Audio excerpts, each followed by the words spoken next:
தந்தை பெரியார் டிவி நேயர்களுக்கு வணக்கம். திருட்டு ரயில் ஏறி வந்த திருக்குவளை முத்துவேல் கருணாநிதி என்ற தலைப்பில தான் இன்னைக்கு நம்ம பார்க்க போறோம். யார் இந்த மு. கருணாநிதி?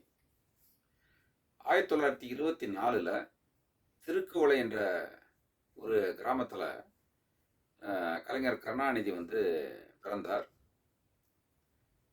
அதுக்கப்புறம் ஆகஸ்ட் 7, 2018ல அவர் மறைகிறார். ஏறத்தாழ 94 வருடங்கள் அவர் வாழ்ந்து மறைந்து விட்டார். அவர் வாழ்ற காலத்துல அவர் அளவுக்கு வேற எந்த அரசியல் தலைவரும் இந்த பொது தளங்கள்லயோ அல்லது வலைத்தளங்கள்லயோ அல்லது பார்த்தீங்கன்னா மீடியாக்கள்லயோ வசைபாடி இருக்க மாட்டாங்க. வசைபாடல்னா எப்படின்னு கேட்டிங்கன்னா, ஒரு அளவுக்கு அதிகமற்ற ஒரு வசைப்பாடல். நம்மலாம் பார்த்தீங்கன்னா, நம்ம வேலைக்கு போகும்போது யாராவது காலையில் ஒருத்தர் மூட் அவுட் பண்ணிட்டோம்னா, அன்றைய நாள் முழுவதும் நமக்கு ரொம்ப அப்செட் ஆகி டிப்ரெஷனுக்கு போயிடுவோம் நம்ம. ஆனால் இந்த அரசியல் வாழ்க்கையில், இந்த பொது வாழ்க்கையில் வந்ததுக்கு அப்புறம் பார்த்தீங்கன்னா, அதிகமாக வசைபாடப்பட்ட ஒரே தலைவர் யாருன்னு கேட்டிங்கன்னா, கலைஞர் கருணாநிதி அவர்களை தான் சொல்லலாம். இந்த பொதுமக்கள் பார்த்தீங்கன்னா, வலைத்தளத்தில் என்ன சொல்கிறாங்கன்னா, திருட்டு ரயில் ஏறி வந்தார். அடுத்து எல்லா சொத்தும் அவரே அபகரிச்சுக்கிட்டாரு. ஊழல் அறிவியல் ரீதியாக ஊழல் செய்துள்ளார். அவரோட பசங்களுக்கு, பேரப்பிள்ளைங்களுக்கு மட்டும்தான் சொத்து சம்பாதிச்சிருக்கிறாரு. அப்படின்னு சொல்லி எதை எடுத்தாலும் கருணாநிதி பார்த்தீங்கன்னா, அவரே தன்னை முன்னேற்றிக்குவார் அப்படின்ற மாதிரியெல்லாம் வலைத்தளங்களில் பெருவாரியா பகிரப்பட்டு வருது. ஆனால் இந்த கருணாநிதி இந்த தமிழகத்துக்கு என்ன செஞ்சிருக்கிறாரு அப்படின்னு நம்ம உற்று நோக்கணும்னு வச்சுக்கோங்க. தந்தை பெரியாருக்காக ஒரு நாடகம் போடுறாரு பாண்டிச்சேரியில். அந்த நாடகத்தில் எதிராளிகளால் அந்த பார்க்கப்பட்ட நாடகத்தை பார்க்கப்பட்ட பகுத்தறிவு நாடகம் தான் நடத்துகிறாரு. அந்த பார்க்கப்பட்டவங்க என்ன பண்ணுறாங்க, கலைஞர் கருணாநிதியை தாக்குறாங்க. அவரை மட்டும் இல்லை, பாரதிதாசன், புரட்சி கவி பாரதிதாசன், அவர் கூட சேர்ந்தது இன்னொருத்தர், 3 பேரையும் தாக்குறாங்க.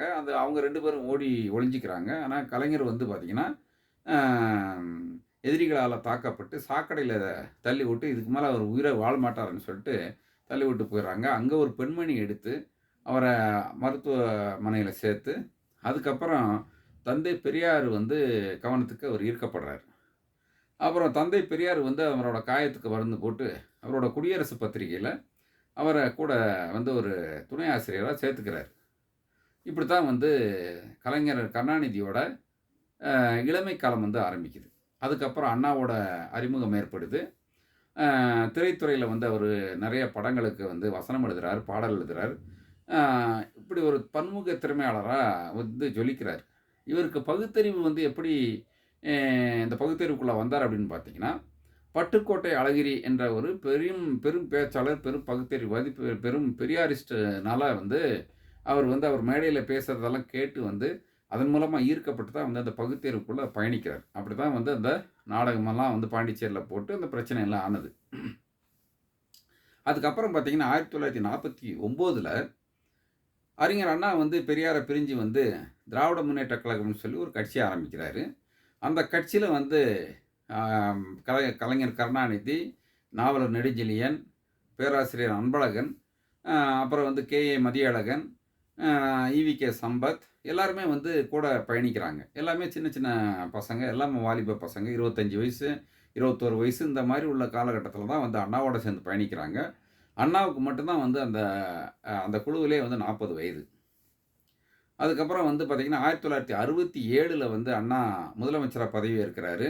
ஒரு வருடமே அவரோட உடல்நிலை காரணமாக ஒரு வருடம் முதல்வராக அவர் மறைஞ்சிடுறாரு. அறிஞர் அண்ணா முதல்வராக இருந்து மறைஞ்சதிலிருந்து கலைஞர் கருணாநிதி தான் அடுத்த முதல்வராகிறார். அதுக்கப்புறம் 1971 மீண்டும் ஒரு பொது தேர்தல் வைக்கிறாங்க. அதில் பெருவாரியான வாக்குகள் பெற்று கலைஞர் கருணாநிதியின் தலைமையில் மீண்டும் முதல்வராக பதவியேற்று அவர் கிட்டத்தட்ட 5 முறை முதல்வராக இருந்து தான் மறைஞ்சிருக்கிறார் கலைஞர் கருணாநிதி. இவரோட எல்லாரும் சொல்கிறாங்களே திருட்டு ரயில் ஏறி வந்தார் அப்படின்னு சொல்லி, அந்த மாதிரி எந்த இடத்துலையும் பதிவாகலை. ஏன்னா, கலைஞர் வந்து ஆரம்பத்திலேயே வந்து குடியரசு பத்திரிகையில வந்து பணியாற்றினாரு. அதுக்கப்புறம் வந்து நெறைய நாடகங்களுக்கு, திரைப்படங்களுக்கெல்லாம் வந்து அவரு கதையாசிரியரா இருக்கிறாரு. அப்படி இருக்கும்போது அன்னைக்கு வந்து கதாநாயகர்கள விட கிட்டத்தட்ட சிவாஜி, எம்ஜிஆர் இவர்களெல்லாம் விட அதிகமான சம்பளம் பெற்றது வந்து பார்த்தீங்கன்னா, கலைஞர் கருணாநிதி தான். அவர் தான் வந்து கதையாசிரியர்களே முதன் முதலா வந்து அவர் கார் வாங்குறாரு. அ அவரோட சம்பாத்தியத்தில வந்து பார்த்தீங்கன்னா, கோபாலபுரத்தில ஒரு வீடு வாங்குறாரு. இப்படி வந்து பார்த்தீங்கன்னா, அந்த குழுவிலேயே வந்து இவர் தான் முதல்ல வந்து நல்லா ஒரு வசதியா செட்டில் ஆகுறாரு. அது என்னன்னு கேட்டீங்கன்னா, முழுக்க முழுக்க உழைப்பினால வந்து அவரு அ அ த செட்டில் ஆகுறாரு. அ முதல் மனைவி வந்து பத்மாவதி அப்படின்னு நினைக்கிறேன். அவங்க அவங்க வந்து அவங்க கல்யாணம் அன்னைக்கே கூட வந்து பார்த்தீங்கன்னா வந்து, இந்திய எதிர்ப்பு போராட்டம் வருது. அந்த இந்திய எதிர்ப்பு போராட்டத்தில தாலி கட்டின கையோட போய் இந்திய எதிர்ப்பு போராட்டத்தில கலந்துக்கிறாரு. பத்மாவதி அம்மாவோட வந்து வாழ்க்கை நடத்தி கொண்டு வரும்போது, அவங்க நோய்வாய்ப்பட்டு இறந்துடுறாங்க. அவங்களுக்கு பிறந்தவங்க தான் வந்து முத்து அப்படிங்கிற முதல் புதல்வர் அவர்தான். அந்த மூத்த அம்மா இறந்ததுக்கப்புறம் வந்து பார்த்தீங்கன்னா, 2வது முறையாக வந்து தயாளு அம்மாவ திருமணம் செய்றாரு. அ அதுக்கப்புறம் அவருக்கு பிறந்தவங்க வந்து அழகிரி, ஸ்டாலின், செல்வி, அப்புறம் வந்து தமிழரசு அப்படின்னு சொல்லி 4 வாரிசுகள் வந்து அவங்க பெற்றெடுத்து அவங்கள வளர்க்குறாங்க. அதுக்கப்புறம் நமக்கு தெரியும் அக்கா கனிமொழி ஓட அம்மா ராஜாத்தி அம்மாள். அத வந்து பார்த்தீங்கன்னா வந்து 2வது திருமணம். அதுதான் வந்து 2வது திருமணம். எல்லாம் வந்து 3 பொண்டாட்டி, 3 பொண்டாட்டின்னு சொல்லி ஒரு தனி மனித தாக்குதல் நடத்திக்கிட்டு இருக்கிறாங்க. முதல் மனைவி இறந்ததுக்கப்புறம் 2வது மனைவி தயாளு அம்மாவ திருமணம் செய்றாரு. அதுக்கப்புறம் வந்து நாடகத்தில ஏற்படக்கூடிய பழக்கத்தில ராஜாத்தி அம்மா கூட அ அவங்க வந்து ஒரு ரகசிய திருமணம் நடக்குது. அ இதுதான் வந்து அந்த குடும்ப வாழ்க்கை. திரைத்துறையில பார்த்தீங்கன்னா, கலைஞர் வந்து கொடி கட்டி பறக்கிறாரு. அவருக்கு இணையா வந்து அன்னைக்கு எந்த வசனகர்த்தாவும் இல்ல. அ பார்த்தீங்கன்னா, நம்பர் 1 வசனகர்த்தா. கதை, திரைக்கதை, வசனம் இது எல்லாமே டைரக்ஷன தவிர பாக்கி எல்லா விஷயங்களுமே அவர் வந்து அ ப படைச்சிருக்கிறாரு. அதே நேரத்தில வந்து பாடலும் எழுதியிருக்கிறாரு. நெறைய படங்களுக்கு பாடல் எழுதியிருக்கிறாரு. அ இப்படித்தான் வந்து அவர் வந்து திரை வாழ்க்கை அப்படி நகர்ந்தாலும் கூட, அ அரசியல் வாழ்க்கையில வந்து பார்த்தீங்கன்னா, முதலமைச்சரா வந்து பதவியேற்றதுக்கு அப்புறம், இந்தியாவிலே வந்து பார்த்தீங்கன்னா, கலைஞர வந்து முதலாக அப்படின்னு சொல்லி நெறைய விஷயத்துல சொல்லலாம்.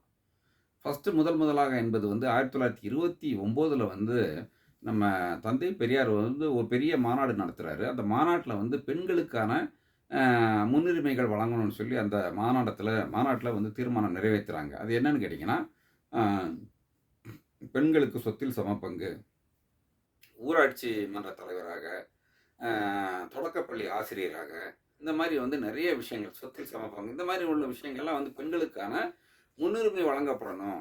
அவங்களுக்கு விதவை மறுமணம் செய்யணும். ஆம் கைம்பெண்களுக்கு வாழ்வளிக்கணும். அப்படின்ற மாரி விஷயங்களெல்லாம் வந்து நிறைவேத்துறாங்க. 1929ல அது நடக்குது. அதுக்கப்புறம் வந்து பார்த்தீங்கன்னா, 1951ல அ அ அண்ணல் அம்பேத்கர் வந்து பார்லிமென்ட்ல வந்து ஒரு மசோதா தாக்கல் செய்றாரு. அந்த மசோதாவுல வந்து பார்த்தீங்கன்னா, பெண்களுக்கான இடஒதுக்கீடு, பெண்களுக்கு வந்து சொத்தில் சமபங்கு இந்த மாரியெல்லாம் வந்து அவரும் அந்த மசோதாவ நிறைவேற்ற முடியாம அவரோட அ மந்திரி பதவிய ராஜினாமா செய்து வெளியே வந்துர்றாரு. இது வந்து அதாவது பெரியார், அம்பேத்கர் இந்த 2 பேரும் வந்து முன்மொழிஞ்சது என்னன்னு கேட்டீங்கன்னா, பெண்களுக்கு இடஒதுக்கீடு, பெண்களுக்கு சொத்தில் சம பங்கு அப்படின்ற விஷயத்த தான் வந்து அவங்க முன்மொழிஞ்சாங்க. ஆனா அத நிறைவேத்துனது இந்தியாவிலேயே முதலா நிறைவேத்துனது வந்து பார்த்தீங்கன்னா, டாக்டர் கலைஞர் தான் 1989ஆம் ஆண்டு. அது வந்து அம்பேத்கரோட நூற்றாண்டு அ தினத்தில வந்து அவர் வந்து இத நிறைவேத்துறாரு. அது இல்லாம வந்து பார்த்தீங்கன்னா, 1969லயே அண்ணா யுனிவர்சிட்டில வந்து அ உரையாற்றுறாரு டாக்டர் கலைஞர். எப்படி உரையாற்றுறாருன்னா, அ எல்லா மாணவர்களுக்கும் வந்து அரசாங்கமே வந்து வேலை குடுத்துற முடியாது. அதனால தனியார் துறையிலயும் வந்து வேலைவாய்ப்பு வழங்கும்படியாக, நீங்க என்ன செய்யணும்னா, தனியார் நிறுவனங்களோட ஒரு புரிந்துணர்வு ஒப்பந்தம் செய்யணும் அப்படின்னு சொல்லி அவர் தொடங்கப்பட்டது தான் கேம்பஸ் ரெக்ரூட்மென்ட். இதே கலைஞர் வந்து டைடல் பார்க்கு, அப்புறம் வந்து ஹுண்டாய், ஃபோர்டு, ஐடி பார்க் எல்லாம் வரும்போது என்னன்னு கேட்டீங்கன்னா, ஒவ்வொரு நிறுவனங்களையும் வந்து கேம்பஸ் ரெக்ரூட்மென்ட்ல லட்சக்கணக்கான மாணவர்கள் வந்து பணிக்கு சேர முடிஞ்சதுன்னா, அதுக்கு காரணம் வந்து கலைஞர். அதேமாரி சிங்கார சென்னை, சென்னையில வந்து பார்த்தீங்கன்னா, நெறைய பிரிட்ஜஸ்ஸு, நெறைய இன்ஃப்ராஸ்ட்ரக்சர்ஸு, எலக்ட்ரிசிட்டில நம்பர் 1, விவசாயத்தில நம்பர் 1, அ அணைக்கட்டுகள்ல காமராஜருக்கு அப்புறம் அதிகமா வந்து அணைக்கட்டுகள கட்டமைச்சது வந்து டாக்டர் கலைஞர் அப்படின்னு சொல்லுவாங்க. ஸோ இந்த மாதிரி வந்து பல சாதனைகள வந்து படைச்சிருக்கிறாரு. 1974லயே வந்து பார்த்தீங்கன்னா, ஓசூர்ல ஒரு பெரிய சிப்காட் இண்டஸ்ட்ரி வந்து உருவாக்குறாரு. அது இன்னைக்கு பார்த்தீங்கன்னா, பல லட்சம் பேர் வந்து பார்த்தீங்கன்னா, ஓசூர்ல பணிபுரிவதற்கு காரணமாக 1974லயே அந்த சிப்காட் இண்டஸ்ட்ரிய வந்து கட்டமைச்சிருக்கிறாரு. அதனால பார்த்தீங்கன்னா, கர்நாடகா ஒட்டி உள்ள அந்த ஓசூர்ல வந்து பார்த்தீங்கன்னா, இன்னைக்கு வந்து சென்னைக்கு அடுத்து அது 2வது இடத்துல வந்து வந்துகிட்டு இருக்கிறத நம்ம எல்லாம் பார்க்குறோம். அந்த மாரி வந்து எஜுகேஷனலா இருக்கட்டும், அ எம்ப்ளாய்மென்ட்டா இருக்கட்டும், விவசாயமா இருக்கட்டும், தொழில்துறையா இருக்கட்டும், எல்லா துறையிலயும் வந்து வந்து பார்த்தீங்கன்னா, கட்டமைச்சு நம்பர் 1 தரத்துக்கு உயர்த்தினது ஒரே தலைவர் டாக்டர் கருணாநிதி தான். அ அடுத்து வந்து பார்த்தீங்கன்னா, அ நுகர் நுகர்பொருள் வாணிபக் கழகம்னு சொல்லிட்டு, ரேஷன் கடைய வந்து அவர் நிர்வாகம் பண்றாரு. ரேஷன் கடைய வந்து கிட்டத்தட்ட ஒரு 500 ரேஷன் கடைய வந்து திறக்கிறாரு. இன்னைக்கு அது 33,000 ரேஷன் கடை வந்து வந்து உருவெடுத்திருக்குது. அதுக்கப்புறம் வந்த எம்ஜிஆரா இருக்கட்டும், அதுக்கப்புறம் வந்த ஜெயலலிதா அம்மாவா இருக்கட்டும், எல்லாருமே அவங்கவங்க பங்குக்கு வந்து அடுத்தடுத்த கட்டத்துக்கு வந்து அத கொண்டு போனாங்க. ஏன்னா, எளிய மக்களுக்கான உணவு திட்டத்த வந்து எல்லா அரசும், அதாவது திமுகவா இருக்கட்டும், அதிமுகவா இருக்கட்டும், எல்லா அரசும் தொடர்ந்து அத செஞ்சுட்டு இருந்தாங்க. இதுக்கு முதல்ல வந்து வந்து விதை போட்டது வந்து டாக்டர் கலைஞர்ன்னு தான் சொல்ல முடியும். அடுத்து வந்து பார்த்தீங்கன்னா, அ ஏழை மாணவர்களுக்கு பட்டப்படிப்பு முடிக்கிறவங்களுக்கு அவங்களுக்கு முன்னுரிமை வந்து வழங்கப்பட்டதா இருக்கட்டும்.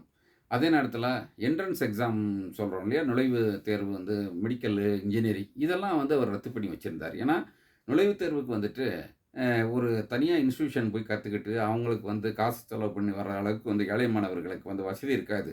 அதனால அவங்களுக்கு வந்து அ படி ம அவங்க படிச்சு வந்த மார்க்க வச்சே வந்து சீட்டு குடுக்கணும்னு சொல்லி அத கொண்டு வந்தாரு. அது இல்லாம நில உச்சவரம்பு சட்டத்த அவர் தான் முதல்ல கொண்டு வராரு. அதேமாரி தனியார் அ போக்குவரத்தெல்லாம் வந்து நாட்டுடைமையாக்குனது வந்து கலைஞர் தான். குடிசை மாற்று வாரியம் உருவாக்குனது கலைஞர் தான். ஹவுசிங் போர்டு உருவாக்குனது கலைஞர் தான். இப்படி முதல்ல உருவாக்கப்பட்ட எத்தனையோ விஷயங்கள். பிச்சைக்காரர்கள் மறுவாழ்வு சங்கம், அந்த மாரியெல்லாம் வந்து நெறைய மையங்களெல்லாம் நடத்தி கொண்டு வந்தாரு.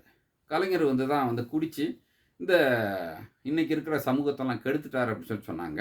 ஒரு காலத்தில வந்து இந்த மது கிடைக்கலன்னு சொல்லிட்டு என்ன பண்றாங்க, அண்டை மாநிலங்களுக்கு போயிட்டு வந்து பார்த்தீங்கன்னா, கள்ள அ அ கள்ள மது வாங்குறது, அதே நேரத்தில கள்ளச்சாராயம் காய்ச்சறது, இந்த மாரி நெறைய ஒழுங்கின நடவடிக்கைகள்ல வந்து தமிழ் மக்கள் ஈடுபடும்போது, அந்த நேரத்தில வந்து பட்ஜெட் பற்றாக்குறையா இருந்ததுனால, முதல்ல வந்து என்ன பண்றாரு, மதுவிலக்க ரத்து செய்து மதுவிலக்க அமுல்படுத்துறாரு.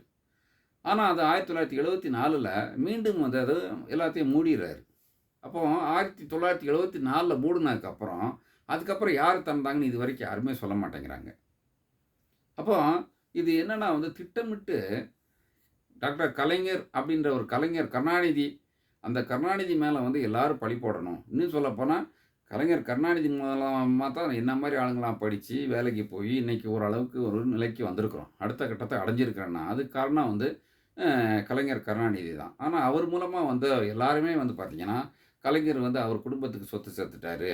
அ அவர் மட்டுமே நல்லா இருந்தாரு அப்படின்னு சொல்லி சொல்றாங்க. கலைஞர் மாரி வந்து திட்டங்கள் வகுத்த, அதுக்கு முன்னாடியும் சரி, பின்னாடியும் சரி எந்த முதல்வரும் தமிழ்நாட்ல அந்த அந்த அவர் அளவுக்கு சாதனை படைச்சவங்க யாருமே கிடையாதுன்னு சொல்லலாம். அவர் வந்து பன்முக ஆளுமை கொண்ட ஒரு பெரும் அ அ ஒரு தலைவர் அப்படின்னு சொல்லலாம். கலை, இலக்கியம், பண்பாடு, கலாச்சாரம் இந்த மாரி எல்லா விஷயங்கள்லயும் வந்து பார்த்தீங்கன்னா, அவர் முன்னிலை வகித்தாரு. அதேமாரி படித்தவர்கள வந்து போற்றுறதுல வந்து அவரு தான் என்னைக்குமே நம்பர் 1. இப்படி பல சாதனைகள புரிஞ்சவரு டாக்டர் கலைஞர். அ அடுத்து வந்து சொத்து சேர்த்துட்டாரு அப்படின்னு சொல்றாங்க. அ சொத்துக்காக சொத்து குவிப்பு வழக்குக்கு அதுக்கப்புறம் வந்த முதல்வர் வந்து கைது செஞ்சு அவங்களுக்கு வந்து தண்டனை கிடைச்சாலும் கூட, இன்னைக்கும் வந்து எந்த ஒரு சொத்து குவிப்பு வழக்குமே வந்து ப்ரூவ் ஆகாம, இருக்கிற இந்த கருணாநிதிய தான் மீண்டும் மீண்டும் வந்து எல்லா மக்களும் வந்து, அவர் வந்து சொத்து சேர்த்துட்டாரு, அவர் வந்து நாட்ட நாசம் பண்ணிட்டாருன்னெல்லாம் சொல்றாங்க. அவர் மாரி வந்து தமிழர்களுக்காக போராடின ஒரு தலைவர் கிடையாது. இலங்கை தமிழர்களுக்காக 2 முறை வந்து அவரோட முதல்வர் பதவிக்கு வர முடியாமயே வந்து நீர்த்து போச்சு அப்படின்றதெல்லாம் அந்த காலத்தில கடந்து வந்தவங்களுக்கு அனைவருக்கும் தெரியும். அவர் க க கலைஞர் வாழும் காலமா இருந்தாலும் சரி, வாழ்ந்ததுக்கு பிறகும் சரி, அவர திட்டி, திட்டி, திட்டி என்ன பண்றாங்க வந்து கலைஞர இன்னும் உயிரோட வச்சுக்கிட்டு இருக்கிறாங்க அப்படின்னு தான் நம்ம சொல்ல முடியும். ஒரு மனிதன் வந்து அ க அவனோட வாழும் காலத்திலயும் கல்லடிபட்டு, வாழ்ந்ததுக்கு பிறகும் கல்லடிபட்ட ஒரே அ அ அரசியல் தலைவர் வந்து டாக்டர் கலைஞர் தான். ஆனா, அவர் மூலமா கோடிக்கணக்கான மக்கள் இன்னைக்கு வந்து தன்னிறைவு பெற்று, தமிழ்நாடு வந்து பார்த்தீங்கன்னா, இந்தியாவிலேயே 2வது இடத்துல வந்து உயர்வு பெற்றிருக்குன்னா, அதுக்கு முழுக்க முழுக்க அ காரணமாக இருந்த ஒரே தலைவர் வந்து டாக்டர் கலைஞர் தான். அவர் வந்து திருட்டு ரயில் ஏறி வரல. திருட்டு ரயில் ஏறி வரணுன்ற அவசியம் கிடையாது. அவர் வந்து ஆளுமை மிக்க ஒரு பெரும் தலைவரா தான் போற்றப்படுறாரு. எல்லா துறையிலயும் வந்து அவரு வெற்றி கண்டவர். அவரு காணாத எந்த வெற்றியுமே இல்ல. இன்னைக்கு இருக்கிற இளைஞர்கள்லாம் அவர் மாரி வந்து உழைக்க முடியுமா? ஒரு நாளைக்கு வந்து அவர் மாரி ஒரு பிரச்சனைய ஃபேஸ் பண்ண முடியுமான்னா, யாராலயும் ஃபேஸ் பண்ண முடியாது. அவரு வந்து பார்த்தீங்கன்னா, பத்திரிகைக்காரர்கள அணுகுறதா இருக்கட்டும், சக மனிதர்கள அவர்களோட நண்பர்கள வந்து அரவணைச்சு போறதா இருக்கட்டும், எல்லாமே வந்து ஆச்சரியப்படக்கூடிய வகையில, தான் வந்து ஒரு முதல்வர் அப்படிங்கிற ஒரு எந்த ஒரு பந்தாவும் இல்லாம, எல்லா மனிதர்கள்ட்டயும் சகஜமா இருந்து பழகக்கூடிய ஒரே தலைவர் வந்து டாக்டர் கலைஞர். அவர் திருட்டு ரயில் ஏறி வரல. அவர் சொத்துக்கு வழக்குல எங்கேயும் வந்து அவர் கைதாகல. அவருக்கு வந்து அ 2 மனைவி தான். ஒண்ணு வந்து தயாளு அம்மா, அதுக்கப்புறம் வந்து ராஜேத்தி அம்மா. எல்லாருமே 3, 4 மனைவின்னு சொல்றாங்க. இப்படி ஒரு ஒரு பிம்பத்த கட்டமைச்சு, இந்த இந்த தமிழ்நாட்ட வந்து நம்பர் 2 பொசிஷனுக்கு கொண்டு வந்த ஒரு தலைவர, எவ்வளவெல்லாம் வந்து அசிங்கப்படுத்தணுமோ, எவ்வளவெல்லாமோ கேவலப்படுத்தணுமோ, அப்படியெல்லாம் கேவலப்படுத்திக்கிட்டு இருக்கிறாங்க. இன்றைய இளைஞர்களுக்கு தயவுசெய்து அவரோட வரலாற படிங்க. அவரோட உழைப்ப படிங்க. அவரு வந்து அந்த நிலைக்கு வர்றதுக்கு எவ்வளோ கஷ்டப்பட்டுருப்பாருன்றத தயவுசெய்து புரிஞ்சுகிட்டு, அ நமக்காக வாழ்ந்த, நமக்காக பல திட்டங்கள் வகுத்த தலைவர்களை போற்றுவோம். நன்றி, வணக்கம்.